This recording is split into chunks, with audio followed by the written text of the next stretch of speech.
प्रिय बच्चों, इसके पूर्व हम लोगों ने इलेक्ट्रिसिटी के दो पार्ट आप लोग पढ़ ही चुके हैं। सबसे जो पहला पार्ट था इलेक्ट्रोस्टैटिक्स, स्थिर वैद्युत, और जो दूसरा पार्ट था वो था करंट इलेक्ट्रिसिटी, धारा विद्युत। इस तरह से 2 यूनिट आपके पूरे हो चुके हैं।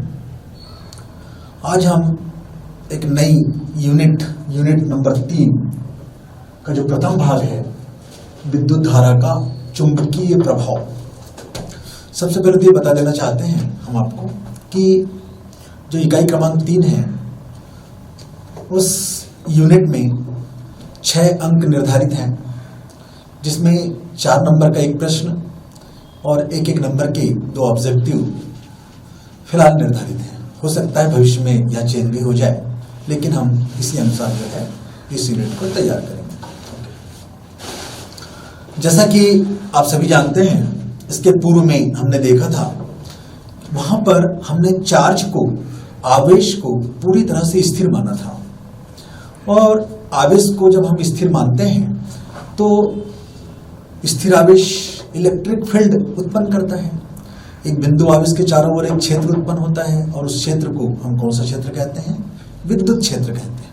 ओके। लेकिन जब यदि हम आवेश को गतिमान कर दें, आवेश को हम चला दें, तो इसके पहले वाली यूनिट में हमने क्या देखा था? करंट इलेक्ट्रिसिटी में यदि हम किसी चालक तार में आवेश को चला दें तो गतिमान आवेश ने क्या किया?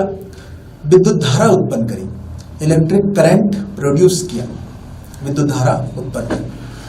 ठीक है। यहां हम देखेंगे कि जो गतिमान आवेश है, गतिमान आवेश है, या किसी चालक तार में हम यदि धारा को प्रवाहित करें, करंट को फ्लो करवाएं, तो वो जो कंडक्टर है, वो जो चालक है, वो अपने चारों ओर मैग्नेटिक फील्ड, चुंबकीय क्षेत्र प्रोड्यूस कर देता है, उत्पन्न कर देता है।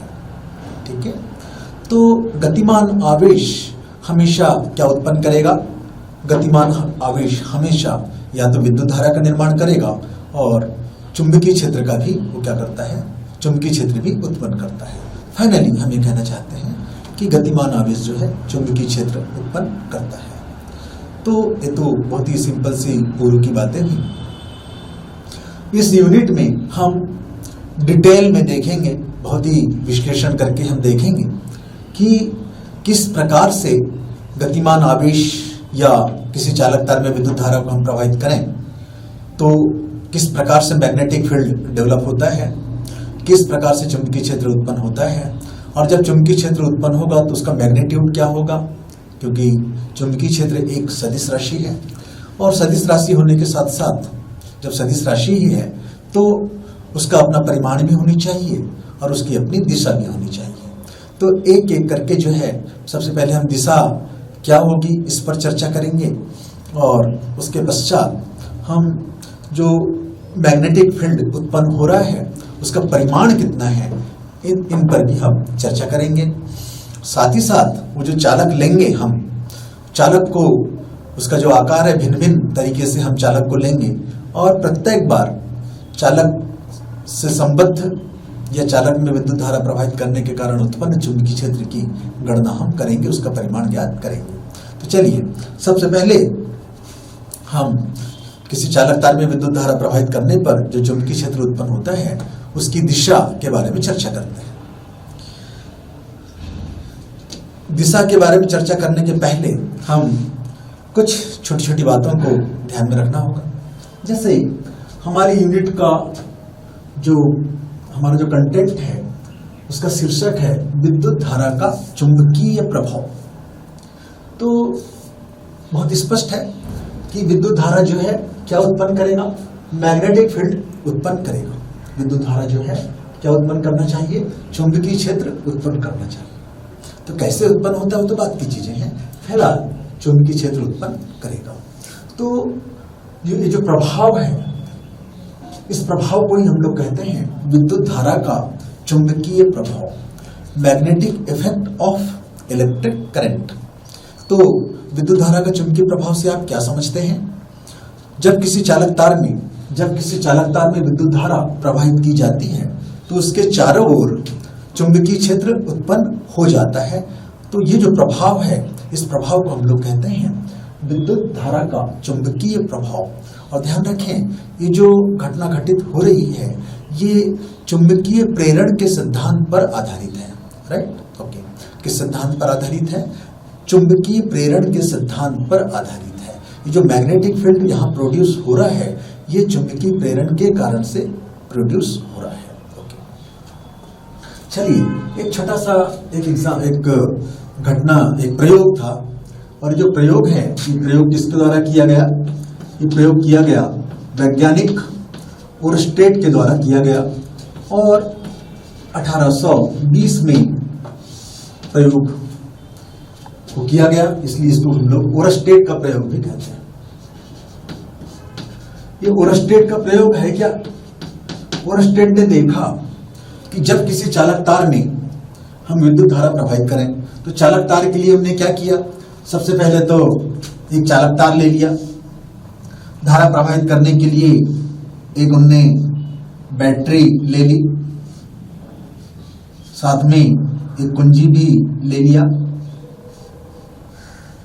और धारा प्रवाहित करने के, जैसा कि अभी हमने कहा विद्युत धारा प्रवाहित की जाती है तो चुंबकीय क्षेत्र उत्पन्न होता है। तो चुंबकीय क्षेत्र उत्पन्न हो रहा है, उसको डिटेक्ट कौन करेगा, कौन पता लगाएगा?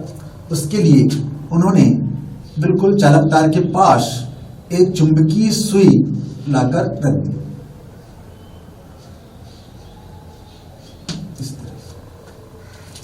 ठीक है, अभी आप देख सकते हैं कि जब कुंजी पूरी तरह से खुली हुई है, जब कुंजी खुली है तो हम देखते हैं इस चुंबकीय सुई में कोई विक्षेप हमें प्राप्त नहीं होता है।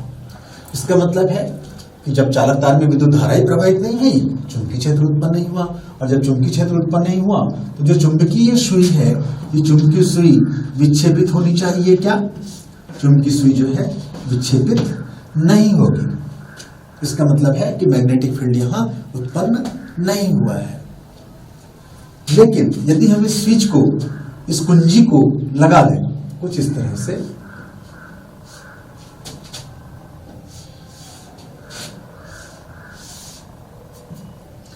ये जो कुंजी है उसे हम यहां लगा देते हैं तो आप देखेंगे ये जो चुंबकीय सुई है वो एक दिशा में, जो चुंबकीय सुई है वो एक दिशा में विक्षेपित हो जाती है।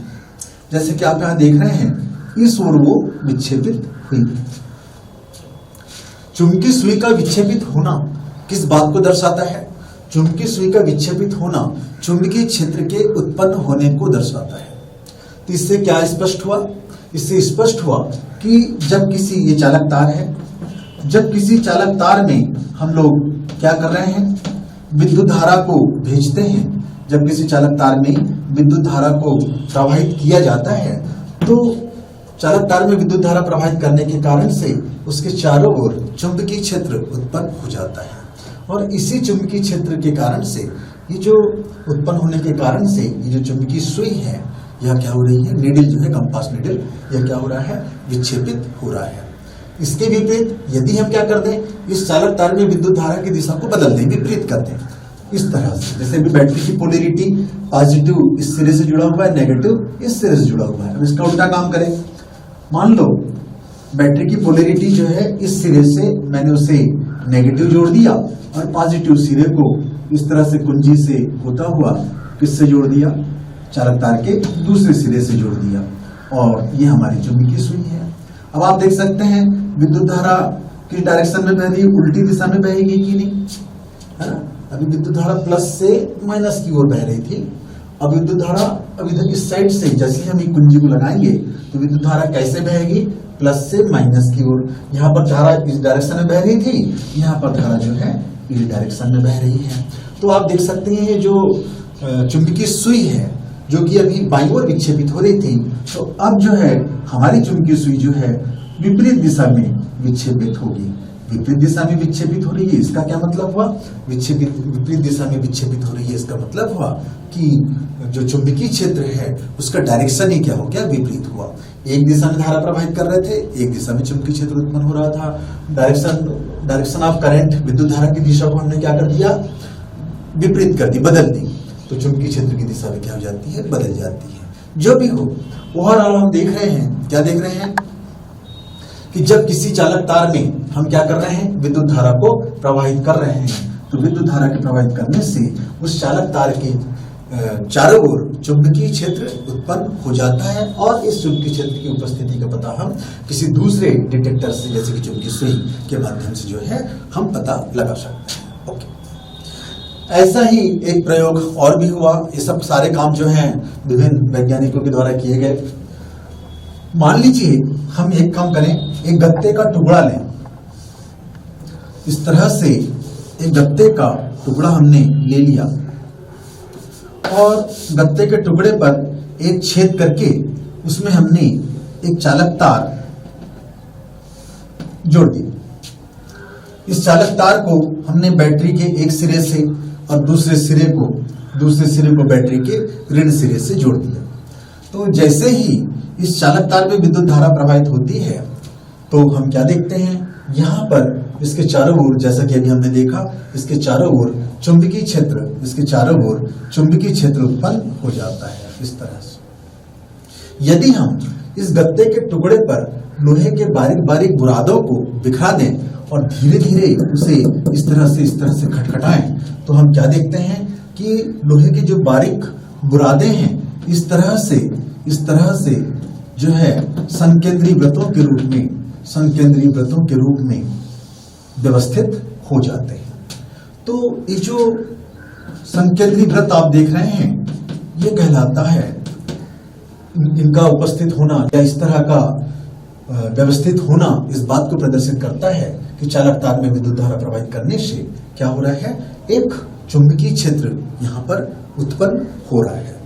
तो इन घटनाओं से हमें स्पष्ट होता है कि जब फाइनली जो निष्कर्षतः हम क्या कह सकते हैं कि जब किसी चालक तार में हम विद्युत धारा प्रवाहित करेंगे तो उसके चारों ओर चुंबकीय क्षेत्र उत्पन्न हो जाता है। और ये जो बात हम कह रहे हैं, ये जो निष्कर्ष है, इन प्रयोगों से इनकी पुष्टि होती है। ओके, तो फाइनली विद्युत चुंबकीय प्रभाव क्या है, जब किसी चालक तार में विद्युत धारा प्रवाहित की जाती है तो उसके चारों ओर चुंबकीय क्षेत्र उत्पन्न हो जाता है और इस घटना को, इस प्रभाव को विद्युत धारा का चुंबकीय प्रभाव कहते हैं। और जैसा कि मैंने बताया आपको कि चुंबकीय प्रभाव,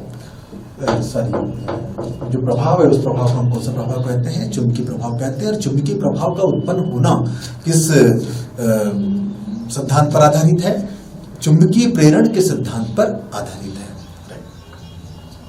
चलिए, अब हम जैसा कि जानते हैं, स्पष्ट हो चुका है कि चालक तार में विद्युत धारा प्रवाहित करें, विद्युत धारा प्रवाहित करने से कौन उत्पन्न हो रहा है, चुंबकीय क्षेत्र उत्पन्न हो रहा है। अब जब चुंबकीय क्षेत्र उत्पन्न हो रहा है तो ये जो चुंबकीय क्षेत्र है B कैसी राशि है, ये एक सदिश राशि है।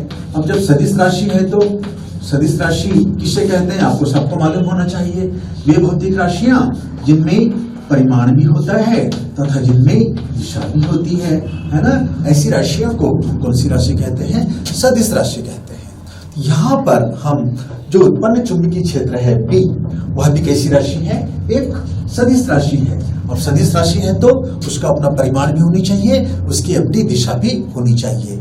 तो आइए अब हम देखना चाहते हैं कि जो उत्पन्न चुंबकीय क्षेत्र है उसकी दिशा क्या है, दिशा कैसे ज्ञात करते हैं। परिमाण की चर्चा हम बाद में करेंगे क्रमशः।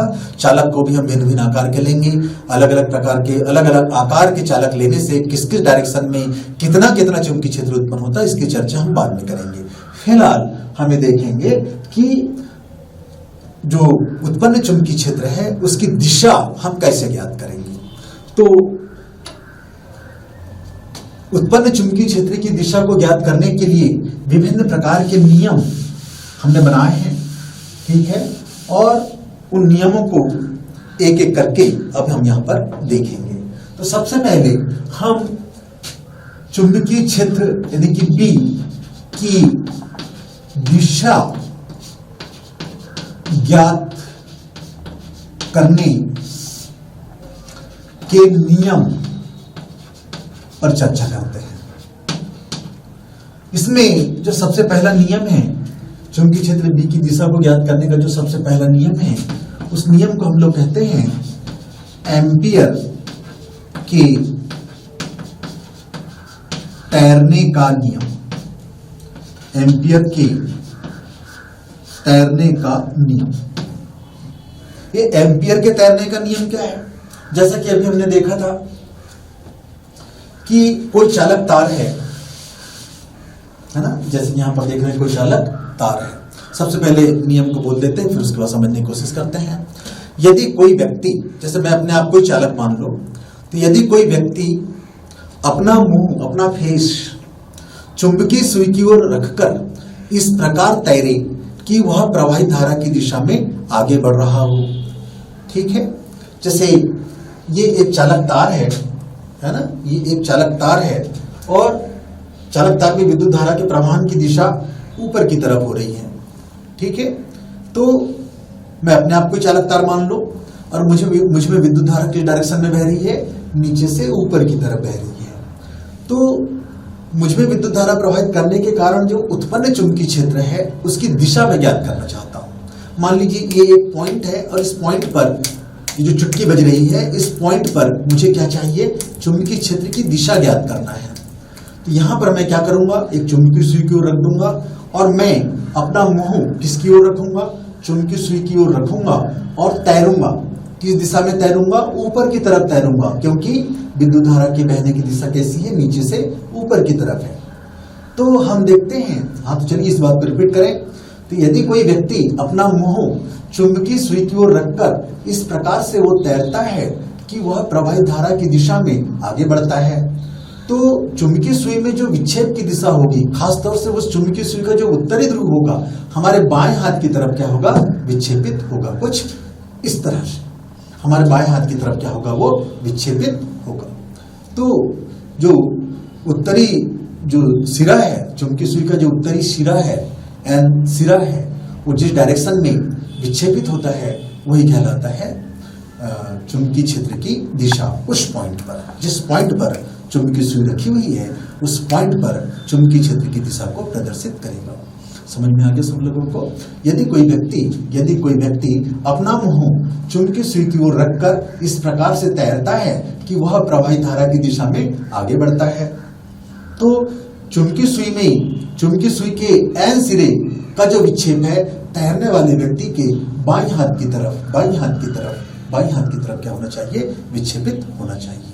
तो जो जिस डायरेक्शन में एन सिरा विक्षेपित होता है वही बताता है चुंबकीय क्षेत्र की तीव्रता की दिशा। ओके। दूसरा नियम है मैक्सवेल का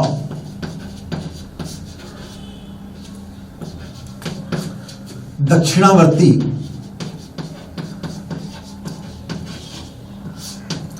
स्क्रू का नियम।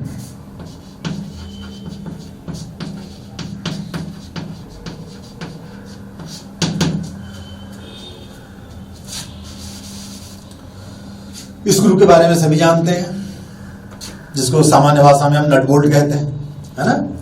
तो स्क्रू किस प्रकार से होता है ना। यहां पर ये स्क्रू बने हुए हैं और यहीं पर एक बोल्ट लगा हुआ है, इसको बोलते हैं हम लोग दक्षिणावर्ती स्क्रू, है ना। इस तरह से घुमाएंगे तो क्या होगा? स्क्रू कहां जाएगा? ऊपर की तरफ जाएगा।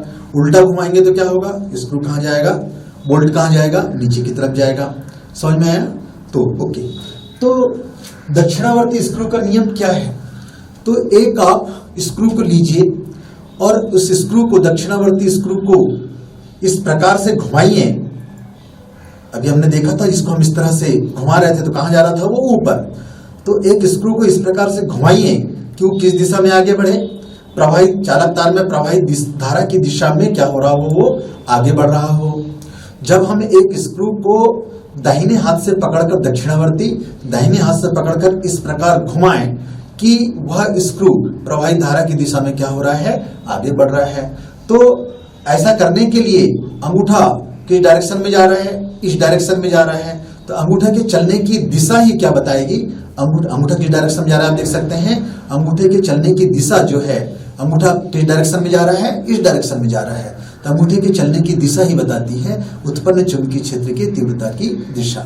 तो एक बार रिपीट कर दें। तो जब किसी चालक तार में, जब किसी दक्षिणावर्ती स्क्रू को इस प्रकार से घुमाएं कि उसका स्क्रू किस डायरेक्शन में आगे बढ़े?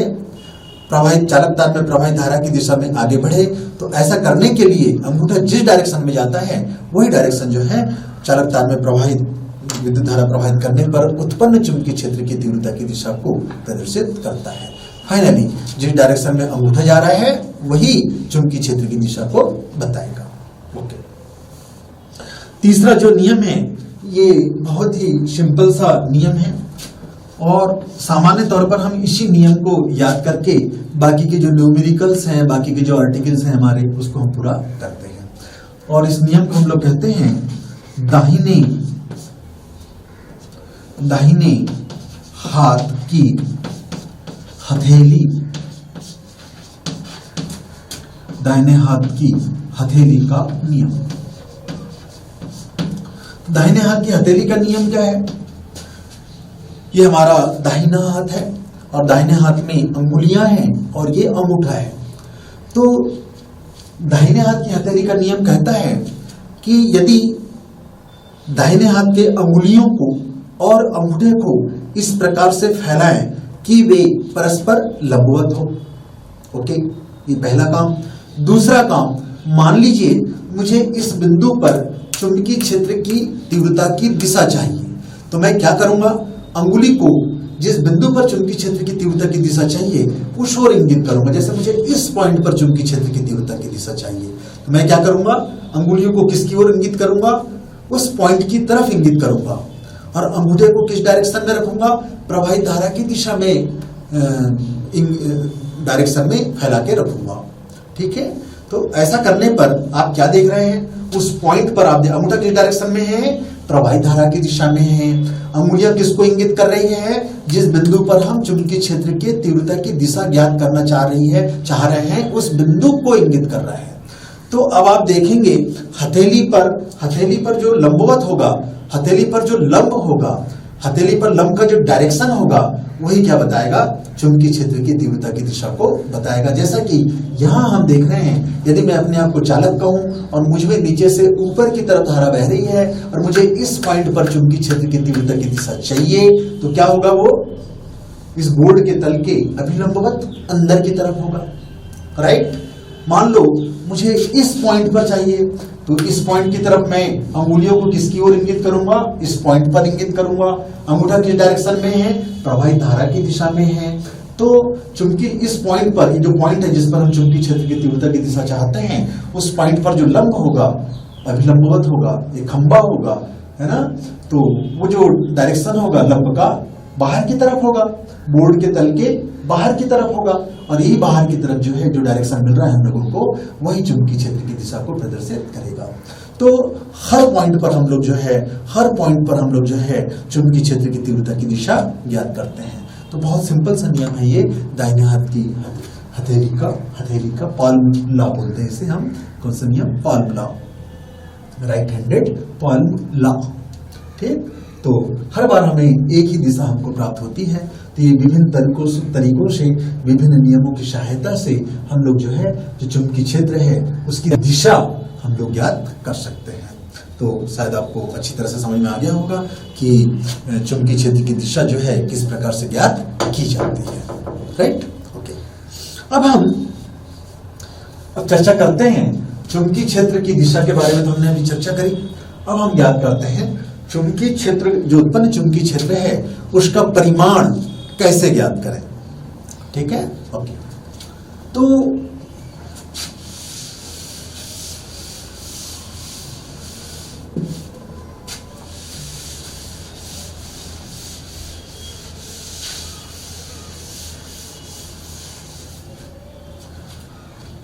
परिमाण ज्ञात करने के लिए एक नियम को स्पेशली आपको देखना होगा, है ना? और वो नियम है बायो तथा सेवर्ट का नियम। बायो तथा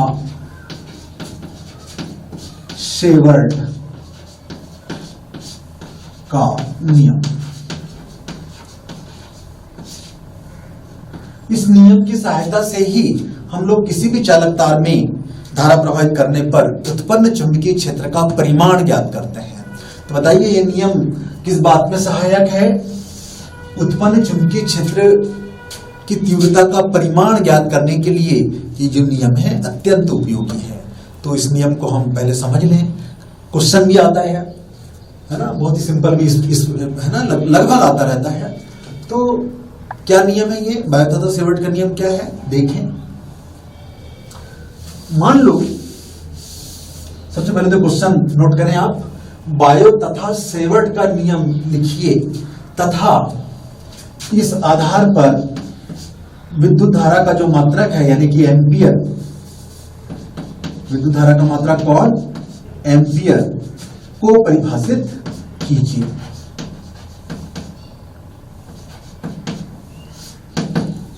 ठीक है, क्वेश्चन क्या आएगा, बायो तथा सेवर्ट नियम को लिखिए, है ना, समझाइए तथा उस आधार पर एम्पियर, विद्युत धारा का मात्रक एम्पियर को परिभाषित कीजिए। तो यहां हम सबसे पहले बायो तथा सेवर्ट के नियम को ही समझने का प्रयास करते हैं। ओके, तो जैसा कि अभी हमने कहा कि सबसे पहले तो हम क्या करेंगे, एक चालक तार लेंगे। चालक तार किसी भी आकृति का हो सकता है, ठीक है। तो और उस चालक तार में हम लोग क्या करेंगे, विद्युत धारा प्रवाहित करेंगे। और जैसा कि अभी हमने देखा प्रयोग के दौरान कि जब किसी चालक तार में विद्युत धारा प्रवाहित की जाती है तो उसके चारों ओर चुंबकीय क्षेत्र उत्पन्न हो जाता है, राइट। सपोज कि कोई पॉइंट है P जिस पर कि हमें चुंबकीय क्षेत्र की तीव्रता ज्ञात करनी होती है। हर बार यही काम करने हैं। कुछ स्पेशल टाइप के हम लोग कंडक्टर्स लेंगे, कुछ स्पेशल टाइप के हम लोग चालक तार लेंगे और उन चालक तारों में हम विद्युत धारा प्रवाहित करेंगे। ओके, तो मान लीजिए एक चालक तार है और इस चालक तार में कोई विद्युत धारा I प्रवाहित हो रही है। एक बहुत ही इंपॉर्टेंट बात मैं आप लोगों को बताना चाहता हूं। हर बार बहुत सारी, कम से कम 4-5 बार हम लोग 4-5 स्थितियों में 4-5 प्रकार के चालकों में हम लोग जो है विद्युत धारा प्रवाहित करेंगे और उससे उत्पन्न चुंबकीय क्षेत्र हम लोग ज्ञात करेंगे। ठीक है, तो हर बार हम लोग क्या करते हैं, जब किसी चालक तार में धारा प्रवाहित करें तो सबसे पहला काम आपका होना चाहिए कि उस चालक तार को पहले तो आप क्या करें, बहुत से छोटे छोटे खंडों में बांट दीजिए। और जब बहुत से छोटे छोटे खंडों में बांट देंगे तो हमारे पास ऐसे बहुत से खंड आप लोगों को मिलते चले जाएंगे। फिर आप क्या करें, कोई भी एक खंड ले लीजिएगा और उस खंड के कारण से उस पॉइंट पर तीव्रता ज्ञात कीजिए। वैसे ही दूसरे खंड के कारण लेना, वैसे ही तीसरे खंड के कारण लेना, चौथे खंड के कारण लेना, और हर बार एक एक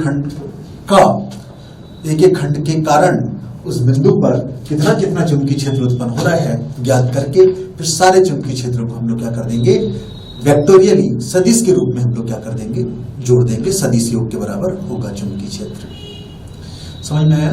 तो ये जो बायो तथा सेवर्ट का नियम है वो किसके लिए लागू होता है, कोई एक अल्पांश, जैसे इस चालक तार का कोई एक छोटा सा खंड है, सूक्ष्म खंड है, जैसे कि हम ए भी नाम दे दें, और उस खंड की जो लंबाई है वो कितनी है, सपोज की dl है। तो उस छोटे से खंड के कारण से बिंदु P पर कितनी तीव्रता उत्पन्न होगी, यह बात बताया किसने, बायो तथा सेवर्ट ने। और ये जो नियम, ये जो बात उन्होंने बताई उसको हम लोग किस नियम के आधार पर जानते हैं, बायो तथा सेवर्ट के नियम के आधार पर जानते हैं। तो ओके, तो मान लेते हैं कि कोई चालक तार है जिसमें कि I विद्युत धारा प्रवाहित हो रही है। चालक तार पर एक अल्पखंड हम लेते हैं, माना कि चालक तार को हम क्या कर सकते हैं, बहुत से अल्पखंडों से मिलकर बना हुआ मान सकते हैं। इन्हीं अल्पखंडों में से एक अल्पखंड हमारे पास है AB, जिसमें इसमें से भी कितनी विद्युत धारा प्रवाहित हो रही है, I विद्युत धारा प्रवाहित हो रही है। तो बायो तथा सेवर्ट के नियम से इस अल्पखंड यानी कि अल्पांश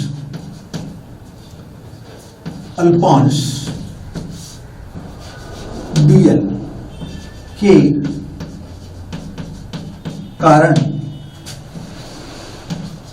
बिंदु P पर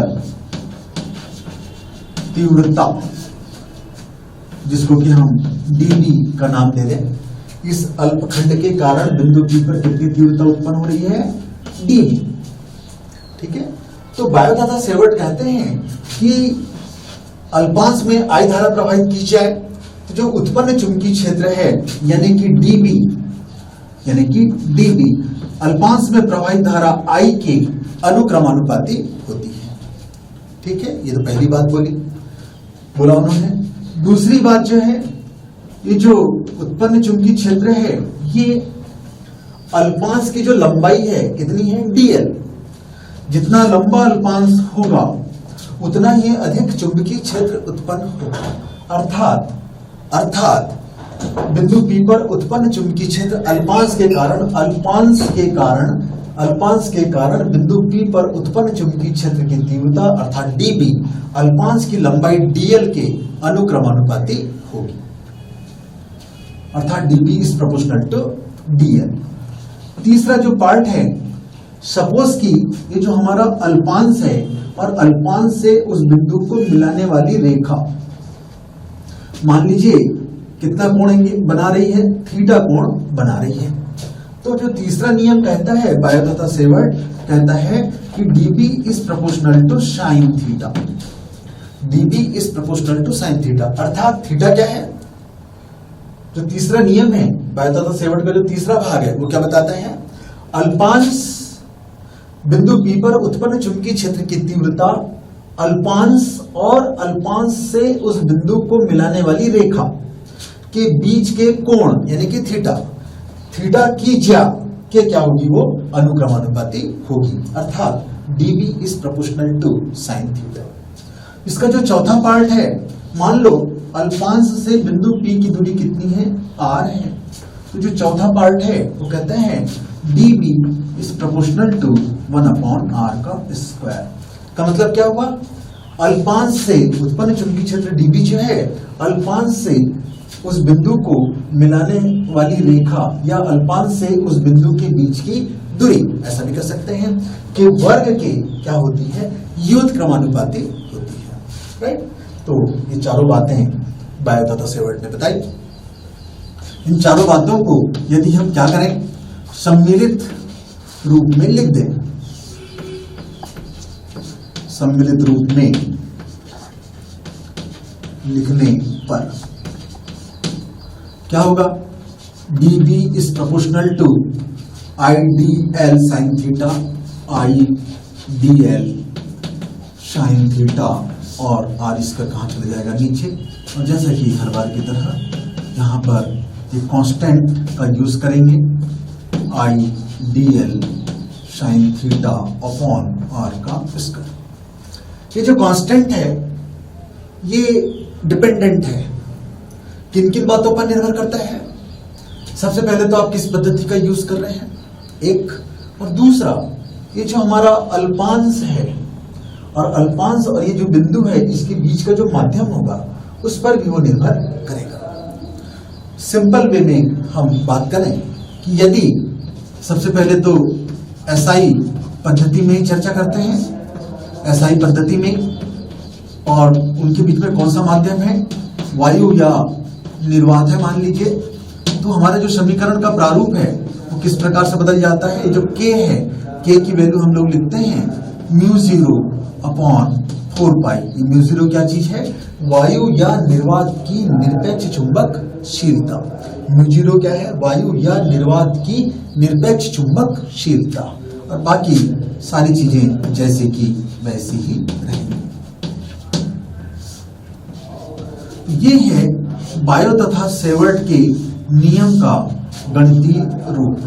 तो कभी भी बायो तथा सेवर्ट के नियम को लागू करने के पहले आपका काम क्या होना चाहिए कि जो भी चालक तार को जिस किसी भी रूप में आपको दिया जाए, जैसे कि आगे के पार्ट में हम लोग देखेंगे, चालक तार किसी भी आकृति का हो सकता है। आपका सबसे पहला काम यह है कि उस चालक तार को बहुत से छोटे छोटे खंडों से मिलकर बना हुआ मान लीजिए, फिर उन खंडों में से कोई एक खंड आप लीजिए और उस एक खंड के कारण से जो उस बिंदु पर, जिस बिंदु पर हम क्षेत्र चाहते हैं, चुंबकीय क्षेत्र की तीव्रता ज्ञात कर लीजिए, और फिर अन्य खंडों के लिए, अन्य अल्पांशों के लिए आप क्या करते जाइए, उसी काम को दोहराते चले जाइए, और अंत में सभी अल्पांशों के कारण बिंदु P पर चुंबकीय क्षेत्र की तीव्रता ज्ञात करने के लिए सारे चुंबकीय क्षेत्र की तीव्रताओं को सदिश रूप में जोड़ दीजिए। अब सदिश रूप में जोड़ने के नियम आपको मालूम होना चाहिए। आपके पास 3 नियम है, योग त्रिभुज का नियम है, समानांतर चतुर्भुज का नियम है, इत्यादि इत्यादि। राइट। तो ये हुआ बायोट तथा सेवर्ट का नियम। अब हम जैसे कि अभी मैंने बताया था बायोट तथा सेवर्ट का नियम लिखिए तथा इस आधार पर विद्युत धारा का मात्रक, आप जानते ही हैं विद्युत धारा का मात्रक क्या है, एम्पियर, है ना। एसआई पद्धति में विद्युत धारा का मात्रक क्या है, एम्पियर। एम्पियर की हम यहाँ परिभाषा देना चाहते हैं, ठीक, ओके। तो जैसा कि हम देख रहे हैं, अभी हमने देखा है ना, इस इक्वेशन से, इसको कोई इक्वेशन नाम दे दिए, समीकरण 1 हम नाम दे देते हैं। समीकरण 1 में हम क्या करें, समीकरण को लिख दे फिर से, चूंकि हम जानते हैं dB is equal to μ0 upon 4 pi I dl sine theta upon r का स्क्वायर। हमें I को परिभाषित करना है, 1 एम्पियर को परिभाषित करना है। तो I को परिभाषित करने के लिए बाकी जितनी सारी चीजें हैं उन सबको यहां से क्या करना होगा, हटाना होगा।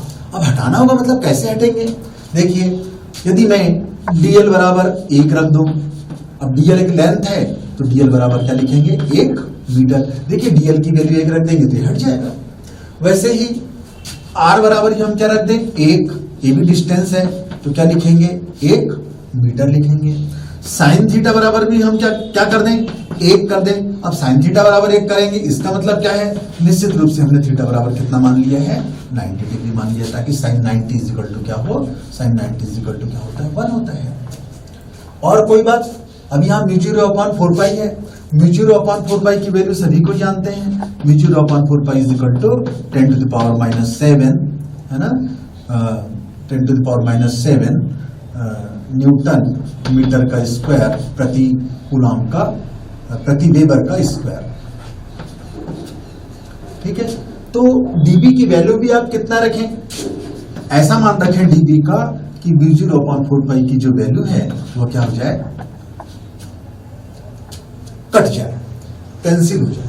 तो dB इज इक्वल टू कितना रखा हमने, 10 टू द पावर -7, और चूंकि चुंबकीय क्षेत्र है तो इसकी यूनिट क्या होगी, टेस्ला या वेबर प्रति मीटर का स्क्वायर, जैसा कि मैंने भी कहा, टेस्ला भी आप चाहें तो लिख सकते हैं। तो इन सब मानों को हम इस समीकरण में रखेंगे, है ना। समीकरण 2 में मान रखने पर क्या होगा, dB की वैल्यू हमने कितनी रख दी, 10 to the power -7, μ0 upon 4 pi की value 10 to the power -7, I तो I, dl की वैल्यू 1, साइन थीटा की वैल्यू 1 अपॉन r की वैल्यू 1 का स्क्वायर। और इस तरीके से हम देखते हैं कि I का जो मान आ गया 1, और ऐसा ही पद्धति में है तो हम क्या लिख सकते हैं, उसे 1 एम्पियर लिख सकते हैं। तो इस प्रकार से हमें 1 एम्पियर की परिभाषा हमारे सामने आ रही है।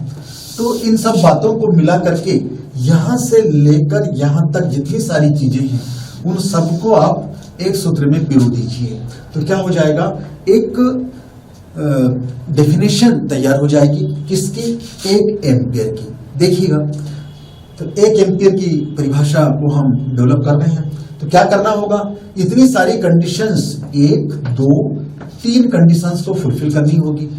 चालक की लंबाई कितनी हो, सबसे पहले चालक तार लेंगे, चालक की लंबाई कितनी लेंगे, 1 मीटर लेंगे, है ना। और R मतलब क्या है, R है उस अल्पांश से उस बिंदु की दूरी, वह भी कितनी होनी चाहिए, 1 मीटर होनी चाहिए। ये भी एक बात है, पर एक और विशेष कंडीशन है, वो ये है कि जो थीटा है, थीटा इज इक्वल टू कितना होना चाहिए, theta is equal to 90 degree होना चाहिए। ये बहुत इंपॉर्टेंट है। तो थीटा को 90 बनाए रखने के लिए dl 1 मीटर होना चाहिए, r भी 1 मीटर होना चाहिए, साथ ही साथ थीटा इज इक्वल टू 90 में होना चाहिए।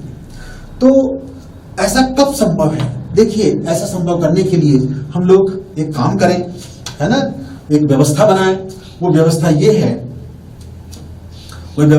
है कि हम जो चालक तार है उस चालक तार को एक सर्किल के रूप में ले लें, एक वृत्तीय चाप के रूप में हम ले लें। इस चाप की लंबाई कितनी है, 1 मीटर है, ठीक है। और जो पॉइंट है उसको हम इस सर्किल के सेंटर पर ले लें। पर ध्यान रखें, चाप ऐसा बनाएं जिसका रेडियस कितना हो, जिसकी त्रिज्या कितनी हो, 1 मीटर। तो जिसको हम आर कहते थे, आर की वैल्यू कितनी निकल जाएगी, 1 मीटर कहलाएगी।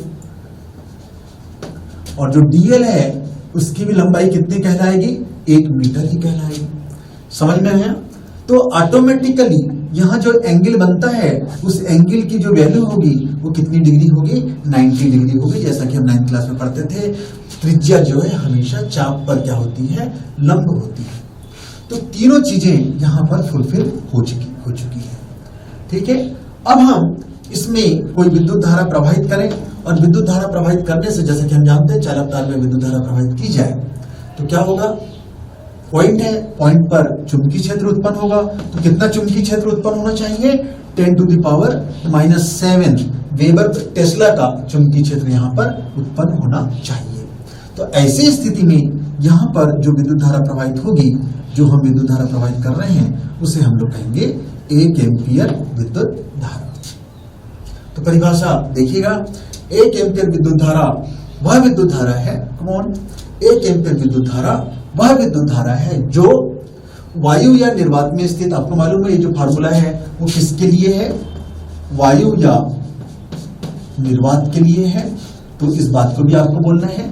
फिर से एक बार, 1 एम्पियर विद्युत धारा वह विद्युत धारा है जो वायु या निर्वात में स्थित 1 मीटर